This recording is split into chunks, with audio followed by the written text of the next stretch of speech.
ಎಲ್ಲರಿಗೂ ನಮಸ್ಕಾರ. Welcome to my channel. ಎಲ್ಲರೂ ಹೇಗಿದ್ದೀರಾ? ನೀವೆಲ್ಲ ಚೆನ್ನಾಗಿದ್ದೀರಾ ಅಂತ ಅಂದ್ಕೊಂಡಿದ್ದೀನಿ. ಇವತ್ತಿನ ವ್ಲಾಗ್ನ ಸ್ಟಾರ್ಟ್ ಮಾಡ್ತಾ ಇದ್ದೀನಿ. ತುಂಬ ದಿನಗಳಿಂದ ಮನೇಲೇ ಇದ್ದು ನನಗೂ ಬೇಜಾರಾಗ್ತಾ ಇತ್ತು. ಎಲ್ಲಾದರೂ ಹೋಗಿ ಬರಬೇಕು ಅಂತಾನೆ ಹೇಳ್ತಾನೆ ಇದ್ದೆ. ಸೊ ಫೈನಲ್ ಆಗಿ ಇವತ್ತು ಫ್ರೀಡಮ್ ಪಾರ್ಕಲ್ಲಿ ಉತ್ಸವವನ್ನು ಹಾಕಿದ್ದಾರೆ ಅಂತ ಹೇಳಿದರು. ಸೊ ಹಾಗಾಗಿ ಅಲ್ಲಿಗಾದರೂ ನೋಡ್ಕೊಂಡು ಬರೋಣ ಹೋಗಿ ಅಂತ ಋತ್ವಿಕ್ ಸ್ಕೂಲಿಂದ ಬರೋವರೆಗೂ ವೆಯ್ಟ್ ಮಾಡಿ ರೆಡಿಯಾಗಿ ಹೊರಟ್ವಿ. ಲಾಸ್ಟ್ ಟೈಮು ಫ್ರೀಡಮ್ ಪಾರ್ಕಲ್ಲಿ ಎಕ್ಸಿಬಿಷನ್ ಹಾಕಿದ್ರು, ಅಲ್ಲಿ ಕೂಡ ಆವಾಗೂ ಹೋಗೋಕ್ಕಾಗಲಿಲ್ಲ. ಸೊ ಹಾಗಾಗಿ ನಾಳೆ ಲಾಸ್ಟ್ ಡೇಟು ಅಂತ ಹೇಳಿದ್ರು, ಅದಕ್ಕೆ ಬಂದ್ವಿ. ಇಲ್ಲಿ ಫೋನ್ಗೆ ಸ್ಕ್ರೀನ್ ಗಾರ್ಡ್ ಹಾಕೋದಿತ್ತು. ಕಾಂತನ್ ಫೋನ್ ಮೇಲೆ ಸ್ಕ್ರೀನ್ ಗಾರ್ಡ್ ಒಡೆದೋಗಿತ್ತು, ಅದನ್ನು ಹಾಕ್ಸ್ಕೊತಾ ಇದ್ದ. ನೀನು ಹಾಕ್ಸ್ಕೊತಾ ಇರೋ ಅಷ್ಟೊತ್ತಿಗೆ ನಾನು ಹೂವಿನ ಗಿಡನ ನೋಡ್ಕೊಂಡು ಬರ್ತೀನಿ ಅಂತ ನಾನು ಈ ಕಡೆ ಬಂದೆ. ಯಾಕಂದರೆ ಇಲ್ಲಿ ನಿಂತ್ಕೊಂಡು ನೋಡ್ತಾ ಇದ್ದರೆ ಬೇಗ ಅರ್ಜೆಂಟ್ ಮಾಡ್ತಾರೆ, ಬಾ ಒಳಗೆ ಹೋಗೋಣ ಅಂತ. ಸೊ ನನಗೆ ತೊಗೊಳ್ಬೇಕು ಅಂತ ಅನಿಸ್ತು, ಬಟ್ ಒಳಗಡೆ ಇನ್ನೂ ಚೆನ್ನಾಗಿರ್ಬೋದೇನೋ, ಸ್ಟಾರ್ಟಿಂಗಲ್ಲೇ ತೊಗೊಳ್ಳೋದು ಬೇಡ ಅಂತ ನಾನೇನು ತೊಗೊಳ್ಲಿಲ್ಲ. ಇನ್ನೂ ಅವರು ಶಿಫ್ಟ್ ಮಾಡ್ತಾಯಿದ್ರು, ಇವತ್ತೇ ಫಸ್ಟ್ ಅನಿಸುತ್ತೆ. ಸೊ ಅದಾದಮೇಲೆ ನೆಕ್ಸ್ಟು ತುಂಬಾ ಸ್ಟಾಲ್ಸ್ಗಳಿದ್ದು, ತಿಂಡಿ ಸ್ನ್ಯಾಕ್ಸು ಆ ಥರದ್ದೆಲ್ಲ. ನಾನು ತುಂಬ ದಿವಸದಿಂದ ಮೋಮೋಸ್ನ ಟ್ರೈ ಮಾಡಬೇಕು ಅಂತ ಅಂದ್ಕೊಳ್ತಾನೆ ಇದ್ದೆ. ಅದು ರೆಸಿಪಿನೆಲ್ಲ ನೋಡ್ಕೊಂಡಿದ್ದೆ, ಬಟ್ ಮನೇಲಿ ಮಾಡಿರಲಿಲ್ಲ. ಇಲ್ಲಿ ಮೋಮೋಸ್ ನೋಡಿದೆ, ನನಗೆ ಯಾಕೋ ತಿನ್ನಬೇಕು ಅಂತ ಅನ್ನಿಸ್ತು. ಕಾರ್ನು, ವೆಜ್ಜು ಮತ್ತು ಸ್ಟೀಮು ಆ ಥರ ಇತ್ತು. ಸೊ ನಾನಿಲ್ಲಿ ಸ್ಟೀಮ್ ಮೋಮೋಸ್ನ ತೊಗೊಂಡೆ, ವೆಜ್ ಮೋಮೋಸು. ಇದು ಹೇಗಿರುತ್ತೆ ಅಂತ ನಾನು ಫಸ್ಟ್ ಟೈಮ್ ಟ್ರೈ ಮಾಡ್ತಾ ಇರೋದು. ಅಷ್ಟೇನು ಟೇಸ್ಟ್ ಏನು ಚೆನ್ನಾಗಿರಲಿಲ್ಲ, ಬಟ್ ಇದು ಬಂದು ಟೇಸ್ಟ್ ಮಾಡಿ ನೆಕ್ಸ್ಟು ನಾವು ಅಲ್ಲಿದ್ದು ಸ್ಟಾಲ್ಸ್ಗಳನ್ನೆಲ್ಲ ಹಾಗೆ ಜಸ್ಟ್ ವಾಚ್ ಮಾಡ್ಕೊತ ಹೋದ್ವಿ. ಅಂದರೆ ಸ್ಟಾಲಲ್ಲಿ ಅಂದರೆ ಲೈಟ್ಸು ತುಂಬಾ ಇತ್ತು. ಸೊ ಇದೆಲ್ಲ ಆದಮೇಲೆ ನಾವು ಕರಕುಶಲ ವಸ್ತು ಮತ್ತು ಪುಷ್ಪದ ಇದು ಒಳಗೆ ಎಂಟ್ರಿಂಗ್ಸ್ ಆದ್ವಿ. ಎಂಟ್ರಿಂಗ್ಸ್ ಆಗ್ತಿದ್ದಂಗೆ ಅಲ್ಲಿ ಐ ಲವ್ ಶಿವಮೊಗ್ಗ ಅಂತ ತುಂಬಾ ಚೆನ್ನಾಗಿ ಹೂವಿಂದ ಡೆಕೋರ್ ಮಾಡಿದರು. ಇಲ್ಲೂ ಕೂಡ ಚಿಕ್ಕ ಪುಟ್ಟ ಪಾಟ್ಸ್ಗಳನ್ನೆಲ್ಲ ಇಟ್ಟಿದ್ದಾರೆ. ಹಾಗೆ ಇದನ್ನ ನೋಡಿದ ತಕ್ಷಣ ಒಂಥರ ಖುಷಿ ಅನ್ನಿಸ್ತು. ಇಲ್ಲಿ ಎಂಟ್ರಿಂಗ್ ಫೀಸ್ ಎಲ್ಲ ಏನೂ ಇಲ್ಲ, ಫ್ರೀನೇ ಇತ್ತು. ಅಂದರೆ ನಾವು ಹೊರಗಡೆ ಆ ಕಡೆ ಸ್ಟಾಲ್ಸ್ ಎಲ್ಲ ನಾವು ಏನು ಬೇಕೋ ದುಡ್ಡು ಕೊಟ್ಟು ಬೈ ಮಾಡ್ಕೊಳ್ಬೋದು. ತುಂಬಾ ಹೂಗಳನ್ನ ಹಾಕಿ ಎಷ್ಟು ಬ್ಯೂಟಿಫುಲ್ಲಾಗಿ ಮಾಡಿದರು, ನೋಡೋಕ್ಕೆ ಎರಡು ಕಣ್ಣು ಸಾಲ್ತಾ ಇರಲಿಲ್ಲ.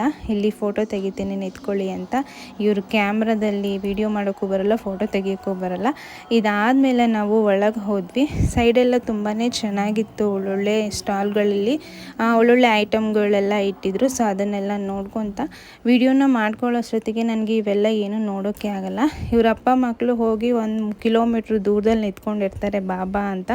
ಸೊ ನೆಕ್ಸ್ಟ್ ಬಂದರೆ ಇಲ್ಲಿ ಚಂದ್ರಗುತ್ತಿ ದೇವಸ್ಥಾನ ಕೂಡ ಪ್ರತಿಯೊಂದು ಫುಲ್ಲು ಹೂವಿಂದನೇ ಮಾಡಿದ್ದಾರೆ. ಎಷ್ಟು ಚೆನ್ನಾಗಿ ಎಷ್ಟು ಸ್ಪೇಷನ್ಸಿಂದ ಮಾಡಿದ್ದಾರೆ ಅಂತ ನೋಡೋಕ್ಕೆ ಖುಷಿ ಆಗುತ್ತೆ. ಇದು ಯಾವ ದೇವಸ್ಥಾನ ಅಂತ ಈ ಕಡೆ ಬಂಡೆ ಥರ ಮಾಡಿದಾರಲ್ಲ, ಅದನ್ನು ನೋಡಿ ಗೊತ್ತಾಗುತ್ತೆ. ಹಾಗೆ ಇಲ್ಲೂ ಕೂಡ ಚಿಕ್ಕ ಪುಟ್ಟ ಗಿಡಗಳನ್ನೆಲ್ಲ ಇಟ್ಟಿದ್ದಾರೆ.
ಇದೆಲ್ಲ ಆದಮೇಲೆ ಈ ಕಡೆ ಗೋಡಂಬಿದು ಅಂತ ಒಂದು ಸ್ಟಾಲ್ ಇಟ್ಟಿದ್ದಾರೆ. ಇದು ಸ್ಮೆಲ್ಲೇ ಎಷ್ಟು ಚೆನ್ನಾಗಿ ಬರ್ತಾಯಿತ್ತು, ಗೋಡಂಬಿ ಹಣ್ಣೇ ತಿನ್ನಬೇಕು ಅಂತ ಈ ರೀತಿ ಒಂದು ಡೆಕೋರ್ ಮಾಡಿ ಇಟ್ಟಿದ್ರು. ಸೊ ಇದು ಏನಕ್ಕೆ ಇಟ್ಟಿದ್ರು ಅಂತ ನನಗೆ ಗೊತ್ತಿಲ್ಲ, ಇದು ಯಾವುದು ಬೈ ಮಾಡೋದಕ್ಕೆ ಅಂತೂ ಅಲ್ಲ.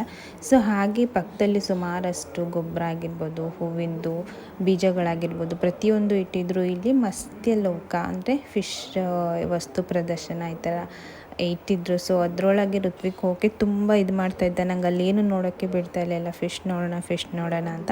ಸೊ ಮಕ್ಕಳು ಅಂದಮೇಲೆ ಅವರಿಗೆ ಈ ಥರ ಫಿಶ್ಶು ಆ್ಯನಿಮಲ್ಸ್ಗಳು ನೋಡೋದು ತುಂಬಾ ಖುಷಿ ಅನಿಸುತ್ತೆ. ನನಗೆ ಈ ಪುಟ್ಟ ಫಿಶ್ಗಳು ತುಂಬಾ ಇಷ್ಟ ಆಯಿತು. ಹಾಗೆ ತುಂಬ ಚೆನ್ನಾಗಿ ಕ್ರೌಡ್ ಇರೋದ್ರಿಂದ ಸೊ ಹಾಗೆ ಜಸ್ಟ್ ವೀಡಿಯೋಸ್ನ ಮಾಡ್ಕೊಂಡು ಬಂದೆ. ನಮ್ಮ ಶಿವಮೊಗ್ಗದಲ್ಲಿ ಸುಮಾರಷ್ಟು ವ್ಲಾಗರ್ಸ್ಗಳಿದ್ದಾರೆ, ಸುಮಾರಷ್ಟು ಬಂದು ವೀಡಿಯೋಸ್ನೆಲ್ಲ ಮಾಡಿಕೊಂಡು ಅಲ್ಲೇ ಅಪ್ಲೋಡ್ ಮಾಡಿದರು. ನಂಗೆ ತುಂಬಾ ಇದು ಇಷ್ಟ ಆಗಿದ್ದು ಕುಪ್ಪಳ್ಳಿ ಕವಿಗಳ ಮನೆ ಸೇಮ್ ಆ್ಯಸ್ ಇಟ್ ಈಸ್ ಹೇಗಿದೆಯೋ ಅದೇ ಥರನೇ ಮಾಡಿದ್ದಾರೆ. ಎಷ್ಟೊಂದು ಹೂವು, ಹಾಗೆ ಎಷ್ಟು ತಾಳ್ಮೆ, ಎಷ್ಟು ಚೆನ್ನಾಗಿ ಮಾಡಿದ್ದಾರೆ ಅಂದರೆ ನೋಡೋದಕ್ಕೆ ನಿಜವಾಗ್ಲೂ ಆಶ್ಚರ್ಯ ಅನಿಸುತ್ತೆ, ಅಷ್ಟು ಚೆನ್ನಾಗಿ ಇದನ್ನು ನಿರ್ಮಾಣ ಮಾಡಿದ್ದಾರೆ. ಹಾಗೆ ಇಲ್ಲಿ ಕುವೆಂಪು ಅವರು ಕೂಡ ಕುತ್ಕೊಂಡಿರೋ ಥರ ಒಂದು ಪ್ರತಿಮೆನ ಮಾಡಿದ್ದಾರೆ, ಆ ಕಡೆ ನಿಂತ್ಕೊಂಡಿರೋ ಥರ ಒಂದು ಪೋಸ್ಟರ್ನ ಹಾಕಿದ್ದಾರೆ. ಸೊ ಇಲ್ಲಿ ನವಿಲನ್ನ ಕೂಡ ಹಾಗೆ ಡೆಕೋರ್ ಮಾಡಿದರು. ಸೊ ತುಂಬಾ ಚೆನ್ನಾಗಿತ್ತು. ನಾವು ಮನೇಲಿ ಇದ್ದು ಬೇಜಾರಾಗಿ ಒಂದ್ಸಲ ಈ ರೀತಿ ಈ ಜಾಗದಲ್ಲಿ ಹೋಗಿ ನೋಡ್ಕೊಂಡು ಬಂದರೆ ಮನಸ್ಸಿಗೆ ಒಂಥರ ಖುಷಿ ಅನಿಸುತ್ತೆ. ಇದು ರಿಯಲ್ಲು ಕುಪ್ಪಳ್ಳಿ ಕವಿ ಮನೆಗಳನ್ನ ಅದು ಕೂಡ ಅಲ್ಲಿ ಹಾಕಿ ಸೇಮ್ ಅದೇ ಥರನೇ ಮಾಡಿದ್ದಾರೆ. ತುಂಬಾ ಚೆನ್ನಾಗಿದೆ. ಹೂಗಳು 1 ದಿವಸ 2 ದಿವಸ ಇರೋದೇ ಹೆಚ್ಚು, ಅದಕ್ಕೆ 3 ದಿವಸ ಅಷ್ಟೇ ಇದರಲ್ಲಿ ಇದು ಮಾಡೋದು ಅಂತ ಅನಿಸುತ್ತೆ. ನೆಕ್ಸ್ಟ್ ಬಂದು ಇಲ್ಲಿ ದೃಷ್ಟಿದು ಬ್ರೇಸ್ಲೆಟ್ ಇತ್ತು. ಸೊ ನಾನು ಇದೊಂದನ್ನು ತೊಗೊಂಡೆ. ಅದಾದಮೇಲೆ ತುಂಬಾ ಐಟಮ್ಸ್ಗಳೆಲ್ಲ ತುಂಬ ಚೆನ್ನಾಗಿತ್ತು. ಮಣ್ಣಿಂದ ಮಾಡಿರೋದು, ತುಳಸಿ ಕಟ್ಟೆಗಳು, ಹಾಗೆ ಪ್ರತಿಯೊಂದು ಇತ್ತು. ಅದನ್ನು ಯಾವುದನ್ನು ನೋಡೋದಕ್ಕೆ ಬಿಡ್ತಾ ಇರಲಿಲ್ಲ, ಹಾಗೆ ಜಸ್ಟ್ ನೋಡ್ಕೊತ ಬಂದೆ. ಇದು ಈ ಕಡೆಯಿಂದ ಬಂದರೆ ಅದೇ ಚಂದ್ರಗುತ್ತಿ ದೇವಸ್ಥಾನ ಮಾಡಿದಾರಲ್ಲ, ಅದನ್ನು ನಾನು ಈ ಸೈಡಿಂದನೂ ಕವರ್ ಮಾಡಿಕೊಂಡೆ. ಮತ್ತು ಇಲ್ಲಿ ಸುಮಾರಷ್ಟು ಸ್ಕೂಲ್ ಮಕ್ಕಳನ್ನ ಕರ್ಕೊಂಡು ಬಂದಿದ್ದರು. ತುಂಬಾ ರಶ್ ಇತ್ತು. ತುಂಬ ಮಕ್ಕಳನ್ನ ಸ್ಕೂಲ್ ಟೀಚರ್ಸ್ಗಳು ಕರ್ಕೊಂಡು ಬಂದು ತೋರಿಸ್ತಾಯಿದ್ರು. ಇದೊಂದು ಸ್ಮಾಲ್ ಟ್ರಿಪ್ ಅಂತ ಕೂಡ ಮಕ್ಕಳಿಗೆ ಆಗುತ್ತೆ. ಇದಾದಮೇಲೆ ಅರೌಂಡ್ ನಾನು ಒಂದು ವೀಡಿಯೋಸ್ನ ಮಾಡಿಕೊಂಡೆ. ಇಲ್ಲಿ ಯಾಕೋ ಈ ಶಾಪಲ್ಲಿ ತುಂಬ ಹೊತ್ತು ನಿಂತಿದ್ದಾರಲ್ಲ ಕಾಂತ ಮತ್ತು ಋತ್ವಿಕ್ ಅಂತ ನಾನು ನೋಡ್ತಾ ಇದ್ದೆ. ಆದರೆ ಆ ಶಾಪ್ ಬಂದು ಪಾನಿಪುರಿದಾಗಿತ್ತು. ಸೊ ನಾನು ಹಂಗೆ ಅಂದೆ, ಯಾಕೋ ಇಲ್ಲಿ ನಿಂತ್ಕೊಂಡು ಬಿಟ್ಟಿದ್ದೀರಲ್ಲ ಅಂತ ಯೋಚನೆ ಮಾಡಿದೆ. ಇದು ತಿನ್ನೋದಂದರೆ 1 ಗಂಟೆ ಆದರೂ ನಿಂತ್ಕೊತೀರಲ್ವಾ ಅಂತ. ಸೊ ಅಪ್ಪ ಮಕ್ಕಳು ಇಬ್ಬರು ಪಾನಿಪುರಿ ತಿಂದರು. ಸೊ ಇದಿಷ್ಟನ್ನು ನಾವು ಅಲ್ಲಿ ತಿಂದಿದ್ದು ತೊಗೊಂಡಿದ್ದು, ಜಾಸ್ತಿ ಏನೂ ತೊಗೊಂಡಿಲ್ಲ. ಮನೆಯಲ್ಲೇ ಇದ್ದಿದ್ದರೆ ಇದೆಲ್ಲ ಉಳಿಯೋದು ಅಂತ ಅನಿಸುತ್ತೆ ಕೆಲವೊಂದು ಸಲ. ಅದಾದಮೇಲೆ ಲಾಸ್ಟ್ ಒಂದು ಐಸ್ ಕ್ರೀಮ್ನ ತೊಗೊಂಡು ನಾವು ಅಲ್ಲಿಂದ ಹೊರಟ್ವಿ. ಅಲ್ಲಿಂದ ಹೋದ್ಮೇಲೆ ನಾವು DVG ಕಾಲೇಜ್ ಎದುರುಗಡೆ ಒಂದು ಫುಡ್ಡು ಇದಿದೆ. ಇಲ್ಲಿ ಯಾವಾಗಲೂ ಕಾಂತ ಇಲ್ಲೇ ತಿನ್ನೋದು ರೈಸು ಮತ್ತು ಇದನ್ನು.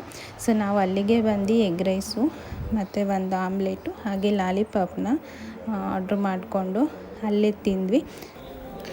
ಮೆಡಿಕಲ್ಲಿಗೆ ಬಂದ್ವಿ ನಾವು ಕೊನೆಯದಾಗಿ. ಋತ್ವಿಕಿಗೆ ಸ್ವಲ್ಪ ಐಟಮ್ಗಳು ತೊಗೊಬೇಕಿತ್ತು. ಇದು ಏನಪ್ಪ ಅಂದರೆ ನಾವು ಮೇಕಪ್ ಐಟಮ್ಗೂ ಹಾಕೋಕ್ಕಾಗಲ್ಲ ಅನಿಸುತ್ತೆ, ಅಷ್ಟು ಕಾಸ್ಟ್ಲಿ ಆಗುತ್ತೆ ಮಕ್ಕಳಿಗೆ. ಕ್ರೀಮು, ಸೋಪು, ಅವ್ರಿಗೆ ಹಾರ್ಲಿಕ್ಸ್ ಅದನ್ನೆಲ್ಲ ತೊಗೊಳ್ಳೋದು. ಸೊ ನಾವು ಮೊದಲಿಂದನೂ ಋತ್ವಿಕಿಗೆ ಪಿಡಿಯಾಶ್ಯೂರ್ನೇ ಕೊಡ್ತಾ ಇದ್ದಿದ್ದು. ಸೊ ಅದರಿಂದ ಅವನು ಬೆಳವಣಿಗೆ ಕೂಡ ಮತ್ತು ಮೈಂಡ್ ಕೂಡ ತುಂಬಾ ಚುರುಕಾಗಿತ್ತು. ಸೊ ಅದನ್ನೇ ಮತ್ತೆ ತೊಗೊಳ್ತಾ ಇದ್ದೀವಿ. ಹಾಗೆ ನಾನು ಅವನಿಗೆ ಮಾಮಾ ಅರ್ತ್ ಪೇಸ್ಟು, ಕ್ರೀಮು, ಸೋಪ್ನೆಲ್ಲ ಅದನ್ನೇ ಯೂಸ್ ಮಾಡೋದು. ನಾವು ಪ್ರತಿ ಸಲ ಅಪೋಲೋದಲ್ಲೇ ಹೋದಾಗ ಟೂತ್ಪೇಸ್ಟ್ ಕೊಡಿ ಅಂದಾಗ ಇಲ್ಲ ಅಂತಲೇ ಹೇಳ್ತಾರೆ. ನಾವಲ್ಲಿ ಹುಡುಕಿದಾಗ ನಮಗೆ ಸಿಗುತ್ತೆ. ಸೊ ಅದು ಏನು ರೆಸ್ಪಾನ್ಸಿಬಲ್ ತೊಗೊಂಡು ಅಲ್ಲಿ ಇಟ್ಟಿರ್ತಾರೋ ಗೊತ್ತಿಲ್ಲ. ಇದೆಲ್ಲ ಮುಗಿಸ್ಕೊಂಡು ನಾವು ಮನೆಗೆ ಬಂದ್ವಿ. ಇಲ್ಲಿಗೆ ನನ್ನ ಬ್ಲಾಗ್ನ ಎಂಡ್ ಮಾಡ್ತಾಯಿದ್ದೀನಿ.